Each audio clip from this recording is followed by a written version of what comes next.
চক্র, এই গুলশান 2 এর সিগন্যাল মৃত্যু চক্র বলার কারণ হচ্ছে এই যে সিগন্যালটা লাল বাতি হয়ে আসে, এই যে মানুষ একটার পর একটা যাচ্ছে, আমি দাঁড়ায় আছি এখানে, আমিও কিন্তু একটা রিস্কের মধ্যে, যে পাশ দিয়া গাড়িগুলা স্পিডে চলে যাচ্ছে, প্রত্যেকটা গাড়ি রকেটের মতো যাইতেছে।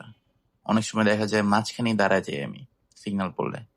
তো এই যে তখন আমারে সকালবেলা এখন 6টা বাজে, পিছন দিয়ে কিন্তু মেরে দিতে পারে, গাড়ি যাচ্ছে খেয়াল করবে না, ঘুম হইছে আর ঘুম হয় নাই মানুষের, বা দেখলো না একটা ছোট বাইক, কেউ দাঁড়াইতেছে না। আবার দেখছি যে না মানলে সিগন্যাল এখানে হচ্ছে মামলা করে দেয়। তো আমি যে রাস্তা ফাঁকা দেখে চলে যাব সেটার উপায় নাই, দেখবো একটা 5,000 টাকার মামলা, ক্যামেরা মামলা, ভিডিও মামলা, বাসায় পাঠাই দিছে। তো আমি যাইতেও পারতেছি না, আমি এখানে দাঁড়ানোটাও রিস্ক। অনেক সময় পিছন দিকে এসে গালাগালি করে ড্রাইভাররা, হ্যাঁ দাঁড়া আছেন কেন, হ্যাঁ এটা সেটা বকাঝকা করে যে কেন যাচ্ছি।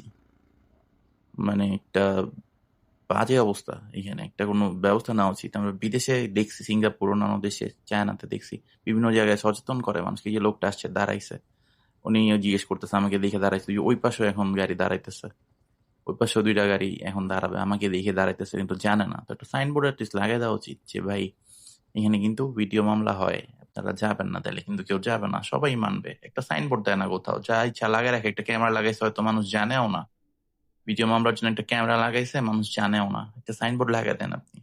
মানুষ এখানে সচেতনও না, আর সরকার থেকেও মানুষকে সচেতন করা হয় না।